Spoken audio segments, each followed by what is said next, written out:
নমস্কার বন্ধুরা, জেলা পরিষদের ৩৮টি গ্রাম পঞ্চায়েতে HMO AMO পদে নিয়োগ শুরু হলো। এবার চাকরি প্রার্থীদের জন্য ফের দারুণ সুসংবাদ, কেননা এবার জেলা পরিষদ কর্তৃক গ্রাম পঞ্চায়েতগুলিতে কর্মী নিয়োগের বিজ্ঞপ্তি প্রকাশ করা হয়েছে। বিজ্ঞপ্তি প্রকাশ করা হয়েছে পশ্চিমবঙ্গের উত্তর ২৪ পরগনা জেলার জেলা পরিষদ দপ্তর কর্তৃক থেকে। সেখানে জানানো হয় ওই জেলা পরিষদের অধীনে পঞ্চায়েতের কর্মী নিয়োগ করা হচ্ছে। আবেদন করতে আগ্রহী প্রার্থীরা শেষ পর্যন্ত এই ভিডিওটি সম্পূর্ণ মনোযোগ সহকারে দেখবেন। পদের নাম এখানে রাজ্যের সংশ্লিষ্ট জেলা পরিষদ কর্তৃক প্রকাশিত বিজ্ঞপ্তি অনুযায়ী গ্রাম পঞ্চায়েতে জিপি লেভেল HMO AMO কর্মী নিয়োগ করা হবে।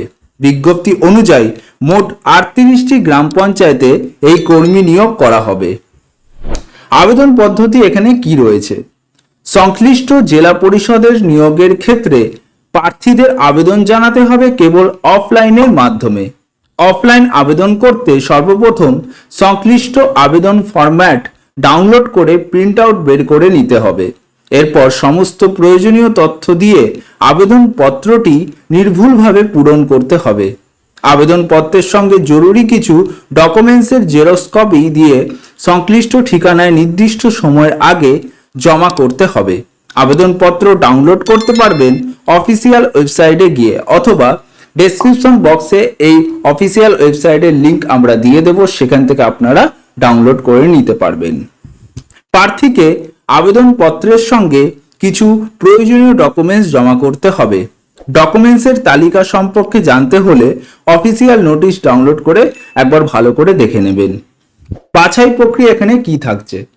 যে সমস্ত প্রার্থীরা সফলভাবে আবেদন করবেন এবং উপযুক্ত যোগ্যতার অধিকারী হবেন তাদেরকে সরাসরি ইন্টারভিউর মাধ্যমে নিয়োগ করা হবে। ইন্টারভিউর তারিখ, স্থান, সময় সমস্ত কিছু অফিসিয়াল ওয়েবসাইটে জানিয়ে দেওয়া হবে। বয়সসীমা এখানে কত চাওয়া হয়েছে?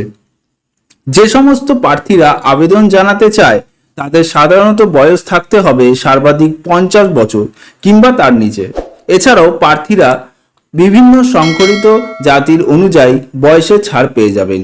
বয়স গণনা করা হবে 1 জানুয়ারি 2024 তারিখ অনুযায়ী। মাসিক বেতন এখানে কত দেওয়া হচ্ছে? পশ্চিমবঙ্গ সরকারের সিদ্ধান্ত অনুযায়ী নিযুক্ত প্রার্থীদের মাসিক বেতন হিসাবে 16,000 টাকা করে প্রদান করা হবে। শিক্ষাগত যোগ্যতা এখানে কি চাওয়া হয়েছে? প্রার্থীদের শিক্ষাগত যোগ্যতা হিসাবে প্রাথমিকভাবে উচ্চ মাধ্যমিক পাশ করে থাকতে হবে। এছাড়াও বিভিন্ন পদ অনুযায়ী বিভিন্ন যোগ্যতা চাওয়া হয়েছে, যা অফিসিয়াল নোটিশে এখানে উল্লেখ করা হয়েছে। এখানে যে জরুরি ডকুমেন্টসগুলি আপনাদের দিতে হবে সেগুলি হলো admit card, certificate of secondary examination অর্থাৎ শিক্ষাগত যোগ্যতার সার্টিফিকেট, বার্থ সার্টিফিকেট এবং এজ প্রুফ ডকুমেন্ট আপনাদের এখানে জমা করতে হবে। Marksheet as in certificate for professional qualification, any 3 of the EPIC, Aadhaar card, PAN card, ration card, passport, bank passbook আপনাদের এখানে দিতে হবে। এখানে same present and permanent address, medical registration certificate, caste certificate where applicable, এই সমস্ত জরুরি documents আপনাদের এখানে জমা করতে হবে। আবেদন করার তারিখ এখানে কবে থেকে কবে? প্রার্থীদের অফলাইনের মাধ্যমে আবেদন জানানোর সুযোগ দেওয়া হবে 5ই আগস্ট থেকে 27শে আগস্ট 2024 তারিখ পর্যন্ত। তো বন্ধুরা, এই ছিল আজকের বিজ্ঞপ্তি। তো বন্ধুরা, এই ধরনের চাকরির বিজ্ঞপ্তি পেতে আমাদের চ্যানেলটিকে অবশ্যই সাবস্ক্রাইব করতে ভুলবেন না, আর পাশে রাখা বেল আইকনটি ক্লিক করে দেবেন। ধন্যবাদ।